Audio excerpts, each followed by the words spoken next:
2022 का डिस्कस करेंगे, बिकॉज ये रीसेंट है ना, तो इसमें थोड़ा ज्यादा मजा आएगा। हाँ सर, ठीक है। तो पेपर भी बहुत हार्ड है। अरे उससे कोई फर्क नहीं पड़ता। मैं हार्ड की बात तू कह रहा ना, तू अभी पेपर के फॉर्मेट में आया ही नहीं। सीरियसली बोल रहा हूँ, तू अभी पेपर के फॉर्मेट में आया नहीं। एक बात बता बाबू मोशाय, तेरे को अभी कोई बोले मछली पकड़ के लाओ, और जब तुम वो लाइफ ऑफ पाई वाले बोर्ड पे आ जाओ और मछली पकड़ना हो, दोनों में फर्क है ना।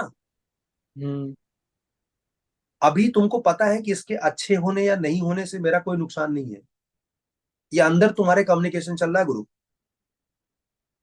और हमेशा याद रखना, जब आप अपने सफर के सबसे नजदीक होगे, जितने नजदीक आप अपने सफर के होगे, आप उतने ही ज्यादा थके होगे। तो जब ज्यादा थके होगे तो समझ लेना कि आप अपने सफर के नजदीक हैं। उदाहरण के लिए, आपका दोस्त आपके किसी बिल्डिंग में 5वें फ्लोर पर रहता है। सीढ़ियां हैं सिर्फ, शुरू की 3 सीढ़ियां फ्लोर आप दौड़ते हुए जाओगे, चौथे फ्लोर रेंगते हुए जाओगे, 5वें में तो मार दिया और गाली भी सुनाओगे कि इतने ऊपर कौन रहता है। आप दूसरा एग्जाम्पल लो, चलो दोस्त नहीं है आपको। स्कूल से छुट्टी होती है, अंदर से रजनीकांत आता है घर भागने के लिए। बस से घर तक पहुंचते हो, घर से जैसे ही आप अपने कमरे में घुस रहे होते हो, उस समय दुनिया का सबसे स्लो और थका हुआ इंसान घुस रहा होता है। अगर उसमें मम्मी ने बोल दिया कि बगल बगल की दुकान से मसाला लेके आ जा, तो दुनिया की सबसे बड़ी आतंकवादी घटना होगी। You are throwing your bag, shoes निकाले नहीं निकाले, सॉक्स बहक रहे हैं सदियों से, वो वैसे ही पड़े हैं। ये इतना थकावट होती है घनघोर, घर पहुंचते ही, पहुंचने से पहले ही लग जाती है। और अगर वहीं पर किसी ने बोल दिया कि पप्पू खेलने चलेगा क्रिकेट, तो देखो कैसे रजनीकांत आता है। तो you are not tired, it's a behaviour, it's a human behaviour. जैसे जैसे आप अपने डेस्टिनेशन के करीब होते हो, आप थोड़े थके होते हो, तो आपको इसे ऐसे डिकोड करना कि अगर आप थोड़े थके हो, तो आप डेस्टिनेशन यानी कि अपनी ड्रीम कैंपस के बहुत ही नजदीक, थोड़ा फेफड़ों में और जान भरो, एक छलांग और लगाओ, यू विल बी देयर। और अभी हम लोग जो काम कर रहे हैं, that is a very precise काम। फिर से बाबू मोशाय तुम्हारी भाषा में, अगर समंदर में मछली पकड़ना है, तो जाल समंदर के साइज का होना चाहिए, मछली का साइज का। तुम्हें इसका आंसर पता है।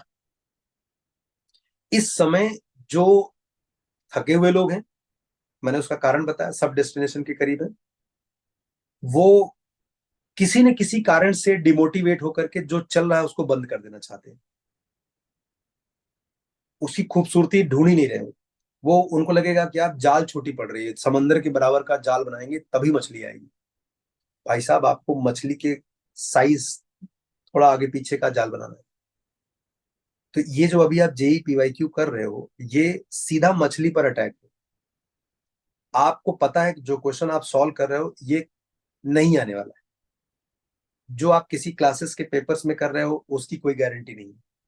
लेकिन इस बात की गारंटी है कि जो आप अभी पीवाईक्यू के थ्रू कर रहे हो, इसी टाइप का क्वेश्चन तो हमेशा आता है। तुमने कितनी बार देखा है कि सब चीजें रिपीट हो रही हैं तुम्हारी आंखों के सामने, और जो रिपीट नहीं हो रही वो बहुत सिंपल है।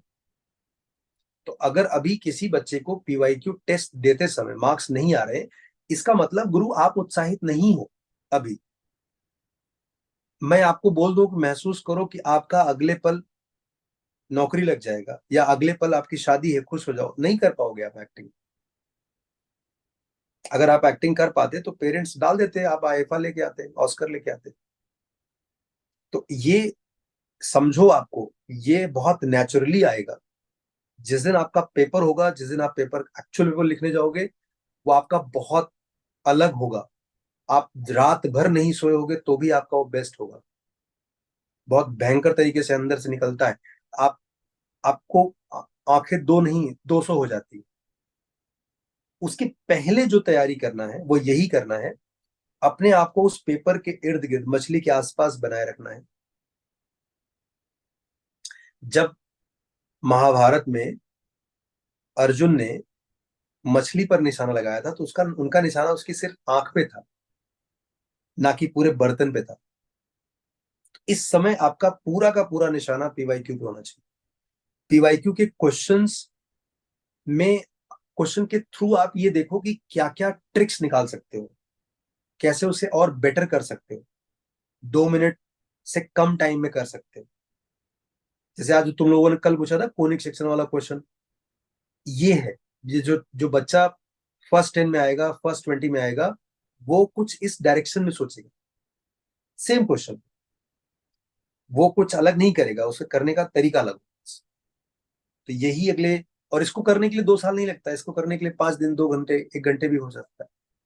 तो अभी इस प्रोसेस को एंजॉय करो, जो कर रहे हो उसे कट ऑफ मत हो। बहुत सारे लोग इस समय निराश होते हैं, बहुत सारे लोग निराश होते हैं, और बाद में वही पछताते जब उनसे पूछा जाता है कि आपकी जर्नी का सबसे अच्छा और सबसे कम अच्छा टाइम कौन सा।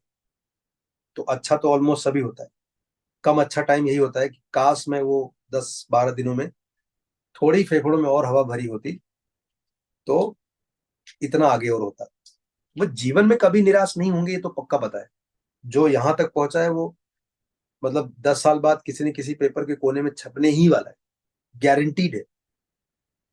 बस उस छपने में वो ये लाइन जरूर लिख देगा कि यहाँ पर जरूर ठीक करना, आने वाली जनरेशन को यही बताएगा।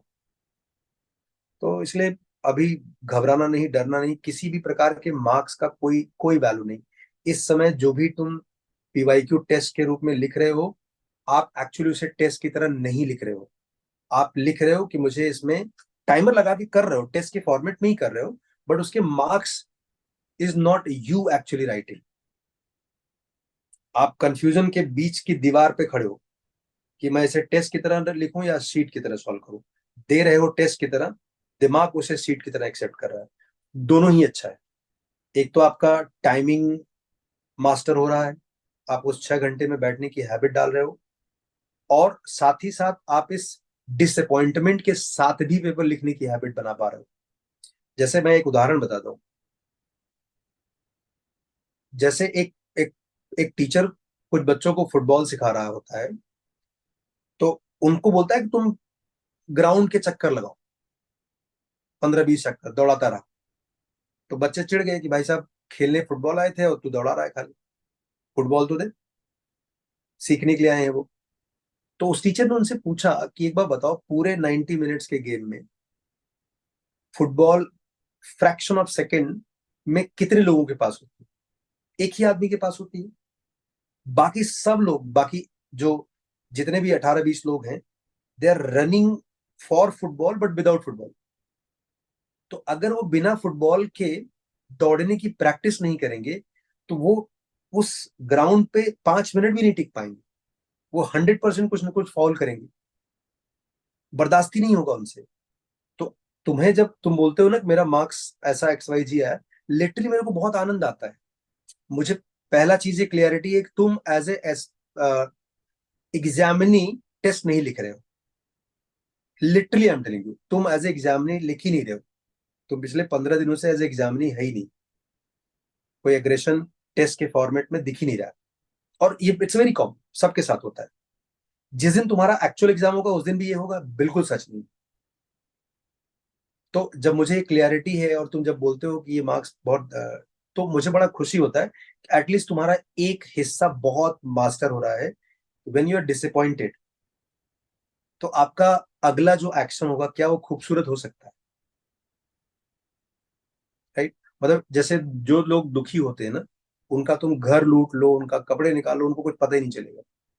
जैसे किसी घर में भगवान न करे कुछ ऐसा मातम सा है, वो रो रहा है, लूट लो उसका घर, पता ही नहीं चलेगा उसको। तो दुखी आदमी अंधा हो जाता है। तो आपको प्रैक्टिस करना है कि दुखी हूं फिर भी आंखें खुली हैं, तो मुझे लूटने आएगा, हम तुमको लूट लेंगे, ऐसा है।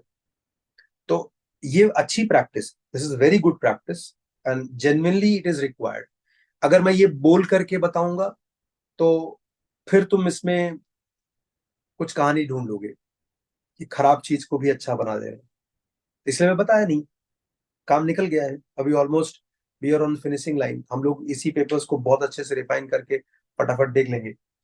एग्जाम्स के 4 दिन पहले तक आपको ये पता चल जाएगा कि जेई ने पिछले 20 सालों में क्या क्या पूछा, कितनी बार क्या रिपीट हुई है, और अब क्या आने वाला है।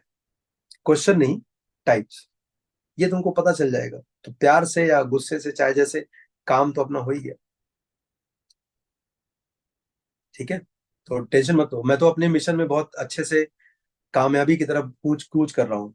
मुझे तो बड़ी खुशी है, जब भी कोई ऐसा डिसअपॉइंटेड भेजता है ना, मुझे बहुत प्रसन्नता होती है। अभी बताऊंगा, तुमको बड़ा बुरा लगे, बट बहुत अच्छा लगता है, बिकॉज इस माहौल में भी अगर अगले दिन आप पेपर लिखने जा रहे हो तो आपकी विजय तो यही हो गई कि इस हर परिस्थिति में आप काम करना आ गया। सिर्फ गुडी गुडी नहीं, एसी के नीचे बैठ के किताब पढ़ना और बिना पंखे के किताब पढ़ने में इफिशियंसी कितना बदल जाएगी, ये ट्रेनिंग सिखाता है। जिस एसी में बैठ करके हम आईपीएल के मैचेस या इंडिया के मैचेस देखते हैं और बोलते हैं कि यार ये बहुत बेवकूफी किया है, ये वाला शॉट नहीं लेना चाहिए था, वो बंदा बहुत पैसे वाला है, बट फिर भी उसने आदमी नहीं रखा, खुद के खेलने जाता है और धूप में खेलता है 40 डिग्री 42 डिग्री की, वहां पर उसको कूलर नहीं लगा हुआ है। तो it is a part of training. यही ट्रेनिंग है तुम्हारा, ये ट्रेनिंग का ही हिस्सा है, इसको एंजॉय करो। ये कैरेक्टर बनने का टाइम है, इसके लिए थोड़ी आंच की जरूरत होती है। सोना है भाई साहब, सोना। जो सोने हैं ना, उनको आंच की जरूरत पड़ती है।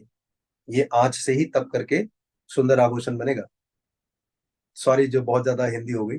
अब ज्वेलरी जो बनेगी, अच्छी ब्यूटीफुल ज्वेलरी, वो इसी हीट से ही बनेगी। नहीं तो बाकी नॉर्मल मेटल होगा तो पिघल जाएगा। चलो, मिलते हैं कल। Bye bye. डरने चलो। का नहीं।